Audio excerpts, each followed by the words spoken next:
What's up, everybody? I'm Steven, and today I'm going to be going through my list of all elite wrestling superstars that I think should win the World Championship in 2021.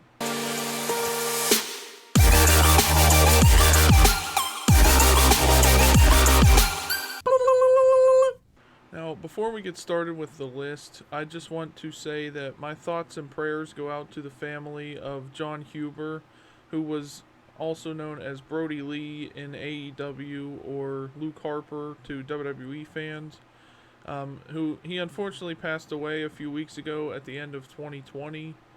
I was going to include him on this list because I felt like his role as the leader of the Dark Order was going to lead him to sort of dominating the roster as the top heel.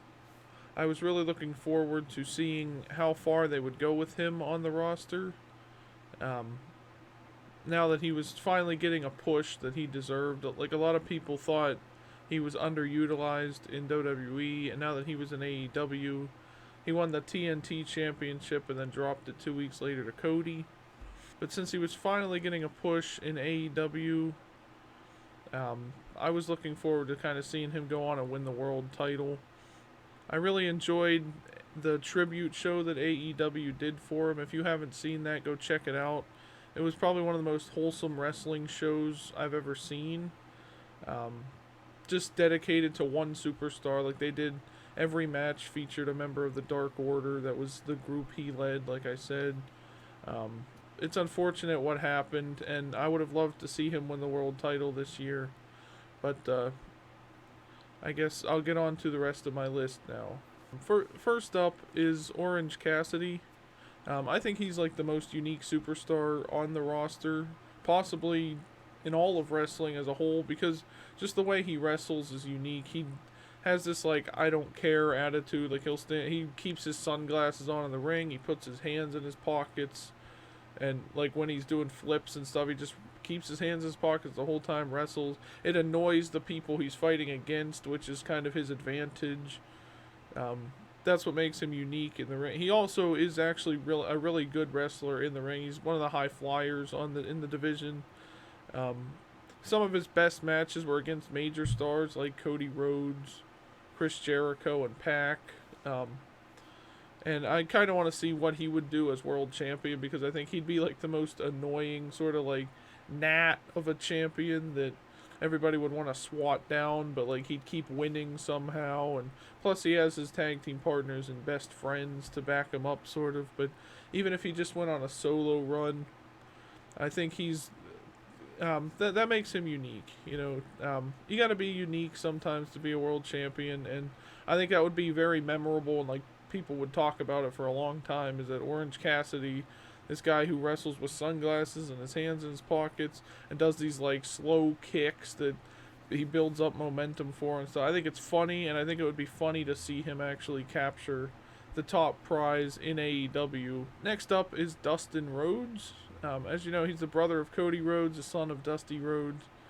He's a veteran in the ring. He's over 50 years old by now, but he's still doing big things in the ring despite how old he is. Like, he's still doing flips and things like that. I mean, he seems like he's back in the prime of his life again almost. At least since he got to AEW. Like, in WWE, he always just wrestled as Goldust, so he wasn't used that much. I don't think he ever won a world title anywhere he went. I only have ever seen like WWE and like WWF ish, and I never saw WCW. I don't know if he was in that or if he won the world title there, or if he's been anywhere else to win the world title. But I think it would be interesting to see him capture the world title, considering that Cody can no longer fight for the world title in AEW as per the role of his first title match, where if he lost, he would never get a shot at it again. I mean, maybe that would kind of drive some tension between Dustin and Cody. They could build a rivalry off of it almost, but I think he deserves to at least be world champion before he retires. I don't know when that's going to be, how much he has left in him, but yeah, I mean, he's still doing things in the ring that some of the young guys can't even do sometimes, it feels like, and he's putting on some really good matches. He had a match with Cody at one point. I didn't really get to see it. I wasn't watching AEW at that time. I think it was a few years ago when it was still sort of starting out. He had like a good match with Cody, and everybody was talking about it and stuff. I've seen like footage and clips of it and things. And he had matches with like MJF and stuff that were really good. So I think he would be a suitable world champion in AEW going forward. Next up is actually one of the youngest stars that's in the company. It's Sammy Guevara. As you know, he's part of the Inner Circle right now, which is the faction that's led by Chris Jericho that also features guys like MJF and Wardlow and Jake Hager, Santana and Ortiz. These are some like big names, and they are a dominant heel faction right now. Like Jericho was world champion, and they were helping him keep the title until Jon Moxley was able to beat him for it. But I kind of want to see Sammy Guevara sort of go off on his own because he's had some good one-on-one matches in the ring, and he's a high flyer too, just like Orange Cassidy. So he's like one of those, not necessarily cruiserweights, but he's like he can do things all over the ring, outside, inside, whatever he's doing. He does the flips and tricks and things like that. He's had some great matches in the ring. Like he had a rivalry with Matt Hardy there for a little bit. And some other matches along the way. I don't remember all of them, but most of them were as part of the Inner Circle. But it'd be kind of neat to see him break away from the Inner Circle, sort of be like a young Chris Jericho type thing. Like he was sort of trained by Jericho, and now he's becoming a new Chris Jericho or something along those lines. That could be the story they sort of build. And then he becomes world champion this year. I don't know if it needs to happen right away because they're still kind of building this tension between the Inner Circle right now. Like things are happening, like MJF is part of the group now, so there's kind of this tension there. So maybe this is how they would break Sammy Guevara out of it, and he can go on and win the world title. If he doesn't win the world title right away, maybe like the TNT Championship, at least to get him started having a title, and then move on from there. Up next, I'm going to talk about one of the guys who I think is probably one of the best heels on the roster. He wasn't used much in 2020 just because of like COVID. I guess he was out. I don't know if he was injured or he was just staying away because of COVID and things like that. I'm talking about Pac. He, formerly known as Neville in WWE, if you knew who that was, or Adrian Neville originally when he was in NXT. He's actually, I think he deserves a proper title run because even in WWE, they just kept him in the cruiserweight division. He is actually probably one of the best in-ring performers, and it's just sad that he hasn't gotten he didn't get much of a push in WWE at all, and now he's in AEW, and he's part of pretty much everybody in AEW is part of a faction at this point, but he's so good that he doesn't need to be, and I could see him winning the world title.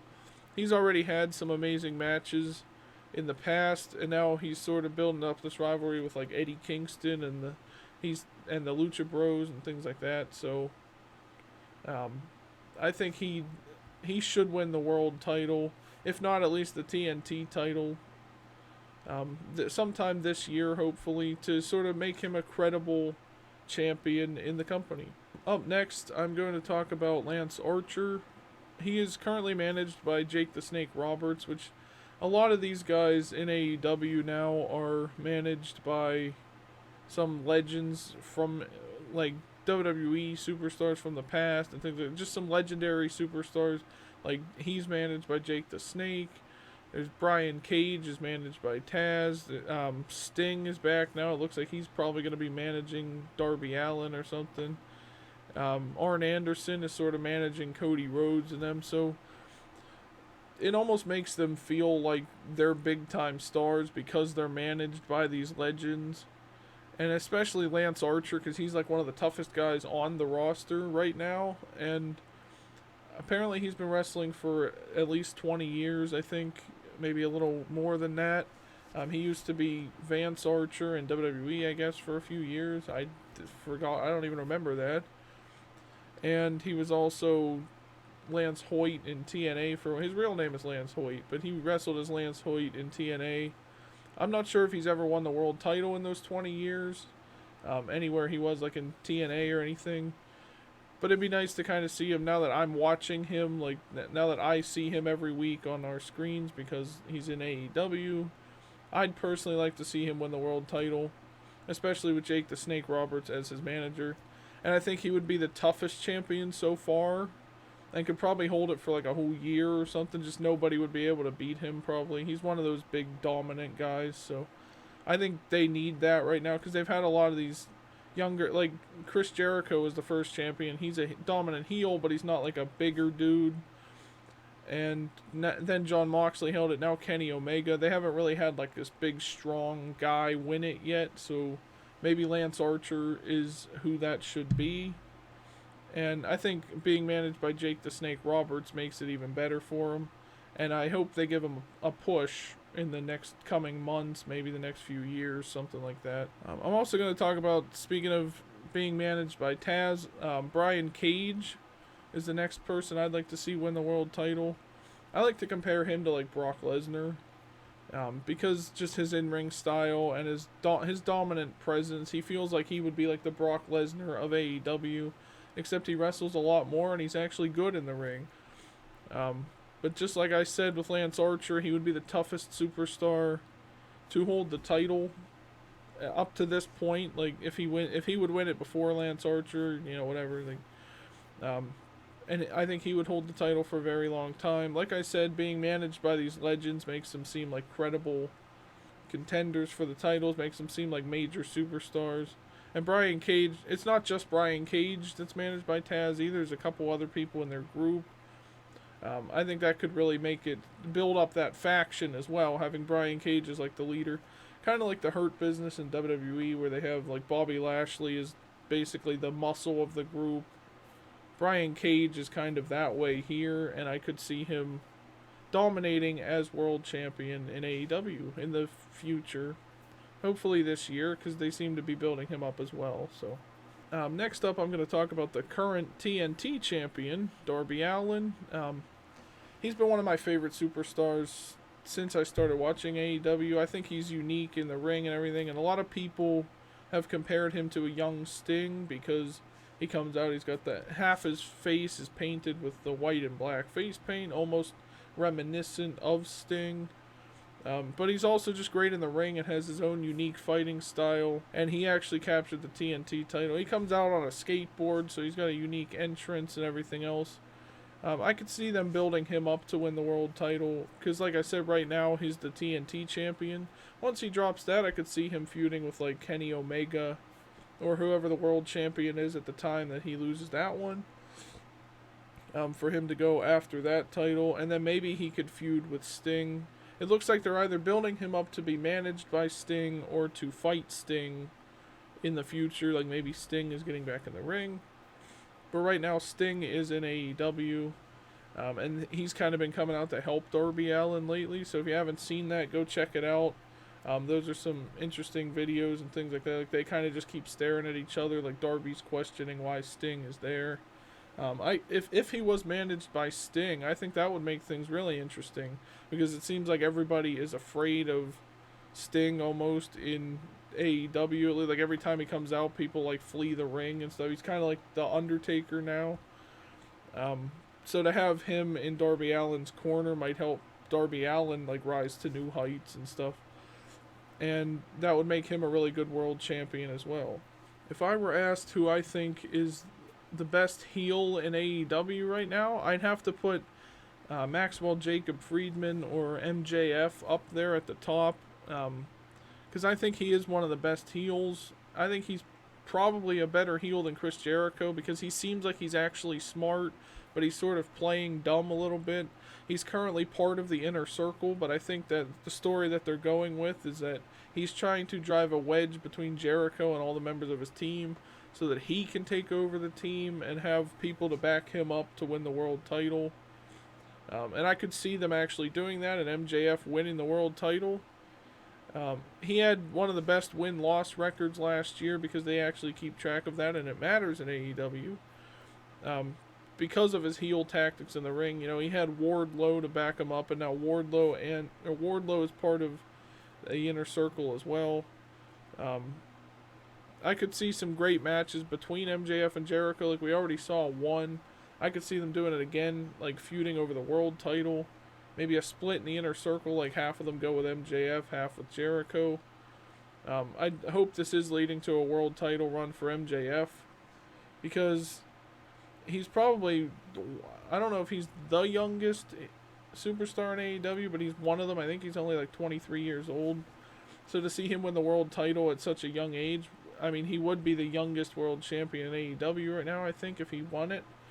And that makes history as well. So having MJF do that as a heel character that outsmarts Chris Jericho even would really cement his legacy in AEW as a former world champion and maybe as one of the best world champions in the company in the coming years. Like after more champions have won the title, everyone will look back on MJF like he was a great heel. He maybe even has similar heel style of what Jericho used to have back in the day and still has to this day. So the comparison between MJF and Jericho is almost identical, which is why seeing him as world champion will kind of build into that as well. So that would make things interesting to see MJF win the world title using Jericho's group that he started, the Inner Circle, and build a lot of tension between MJF and Jericho. And finally, I'm going to talk about the former tag team partner of Kenny Omega, Adam Page. Now, as you all know, for like a whole year almost, they seem to be building up this tension between Adam Page and Kenny Omega when they were a tag team. They were tag team champions, but it seemed like Kenny was sort of getting all the attention while Adam was just kind of walking away and things like that. It seemed like Adam Page was going to be the jealous one that turns on him. But really, now that Kenny Omega is sort of a heel as champion because he's aligned with Don Callis from Impact Wrestling, I guess they need somebody to take the title off Kenny eventually. And I guess the best way they can do that is to have Adam Page do it because he was his former friend. And I feel like having him be the first person ever to kick out of the one-winged angel, which is Omega's finishing maneuver, would also make an impact. And it would I think it would shock everybody as well. And then to see Adam actually take the title from Kenny Omega would really conclude their rivalry and prove to everyone that Adam Page belongs in the world title picture. Because I feel like that's what this whole rivalry was about, was that Adam Page felt like maybe he wasn't as important as Kenny because Kenny was getting all the attention. Kenny had all the friends, like with the Young Bucks and things like that. Kenny was the star while Adam was being pushed to the back, even though Adam was winning the matches. And now Adam could prove that if he would beat Kenny Omega for the title. So that would be kind of a nice conclusion to the rivalry that they had been building up for a little bit over a year maybe, and could still continue this year depending on how things go. Also, he was one of the first two superstars to fight for the world title when AEW was first starting out. Like, he fought Chris Jericho. I think it was even before AEW was actually an official show. He fought Chris Jericho to become the first ever AEW World Champion, but Jericho won the match. So now seeing Adam Page finally capture that would also add more to Adam Page's character in AEW. So there you go, guys. That was my list of AEW superstars that I think should win the world title in 2021. Let me know what you guys think down in the comments section. And be sure to like and subscribe for more videos like this. Every Thursday is wrestling content. We'll be talking about the Royal Rumble a lot coming up in the next few weeks. And stick around to our channel for more of that, guys. Take care and stay safe out there. Subscribe.